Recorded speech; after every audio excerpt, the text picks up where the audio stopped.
Assalamualaikum warahmatullahi wabarakatuh. Perkenalkan, nama saya Pak Saifuddin, mengajar bidang studi ibadah syariah di kelas 5.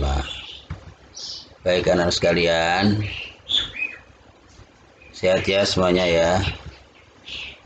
Pagi hari ini Pak Tin akan memberikan pelajaran ibadah dengan tema Mari Mengenal Ibadah Haji.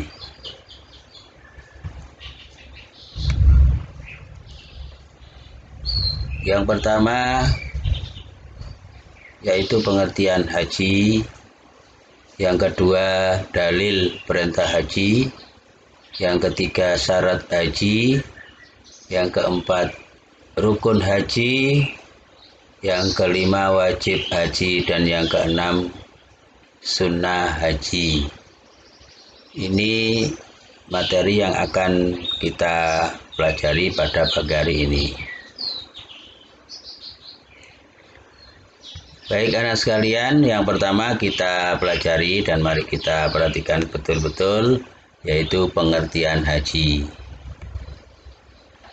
Haji secara bahasa berarti al-qasdu atau menyengaja.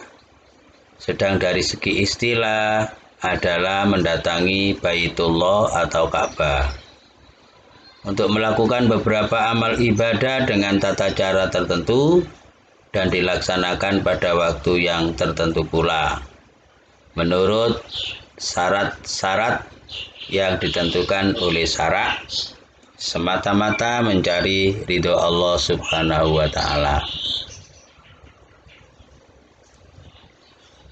Berikutnya yang kedua anak sekalian, dalil perintah menunaikan haji. Ibadah haji merupakan rukun yang kelima. Hukumnya wajib bagi orang Islam yang menjalankannya. Ibadah haji diwajibkan seumur hidup sekali. Kalau seseorang menjalankan beberapa kali, maka yang lain termasuk sunnah hukumnya. Dalil wajib haji adalah sebagai berikut. Perhatikan betul-betul. Guru bacakan, walillahi 'alan nasi hijjul baiti man istata'a ilaihi sabila. Wa man kafara fa innallaha ghaniyyun 'anil 'alamin.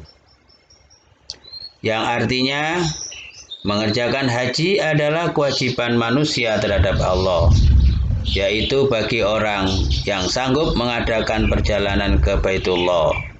Barang siapa mengingkari kewajiban haji, maka sesungguhnya Allah Maha Kaya, tidak memerlukan sesuatu dari semesta alam. Baik anak sekalian, berikutnya yaitu syarat-syarat haji. Ada beberapa syarat haji yang harus dilakukan oleh orang yang akan menunaikan haji. Yang pertama adalah Islam. Itu syarat yang pertama. Syarat yang kedua adalah berakal sehat atau tidak gila atau normal.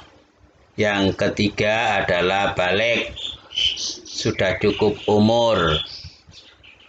Berikutnya adalah merdeka atau bukan hamba sahaya. Berikutnya adalah mampu menjalankannya atau kuat fisiknya atau tenaganya.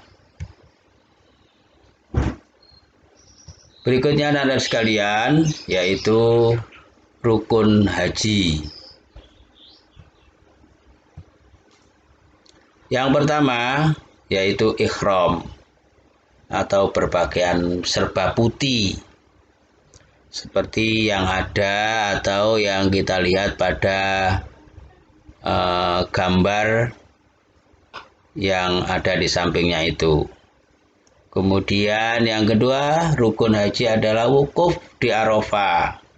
Wukuf atau berhenti ya, di Arafah.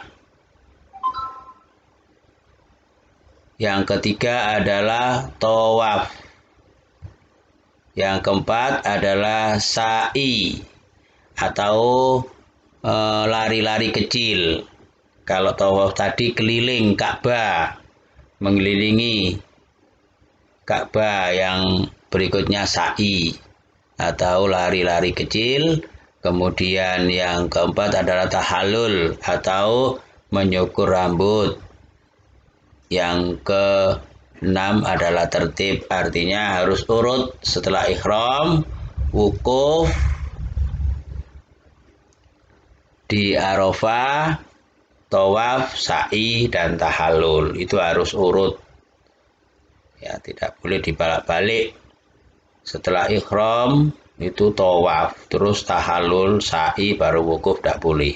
Jadi harus urut, ihram, wukuf di Arafah, tawaf, sa'i, tahallul, kemudian tertib. Berikutnya adalah sunnah haji. Ada beberapa sunnah haji yang harus dilakukan oleh yang disunahkan dilakukan oleh orang-orang yang haji. Yang pertama adalah membaca talbiyah waktu ihram. Membaca talbiyah. Labbaik Allahumma labbaik. Labbaik la syarika laka labbaik. Innal hamda wal ni'mata wal mulk la syarika lak. Itu adalah bacaan talbiyah. Yang kedua, berdoa di waktu wukuf, yaitu wukuf di Arafah. Itu berdoa, selalu berdoa. Kemudian juga berdoa di waktu sa'i. Jadi ketika sa'i, lari-lari kecil itu juga dibarengi dengan doa. Berikutnya yang keempat adalah minum air zam-zam, ya, seperti apa yang sudah ada gambar di sebelahnya itu, bisa dilihat ya, gambar doa, juga ada gambar orang yang mengambil atau minum air zam-zam. Yang terakhir, mandi karena mau memasuki kota Mekah. Yang berikutnya adalah wajib haji yang harus dilakukan dalam haji. Kalau tidak dilakukan, maka batal hajinya karena wajib. Yang pertama adalah ihram dari mikot, pakaian putih-putih dari batas yang sudah ditentukan. Ya, seperti orang Indonesia itu batasnya di mana, dan orang-orang di luar Indonesia juga ada batasnya yang sudah ditentukan. Kemudian yang kedua, bermalam di Musdalifah. Ada yang bermalam di Mina, ada yang bermalam di Musdalifah. Kemudian yang ketiga, melempar jumroh Aqobah. Yang keempat, melempar 3 jumroh. Yang kelima, bermalam di Mina. Demikian anak sekalian, materi pada hari ini yang dapat disampaikan Pak Guru. Mudah-mudahan ada manfaatnya bagi kita semuanya. Assalamualaikum warahmatullahi wabarakatuh.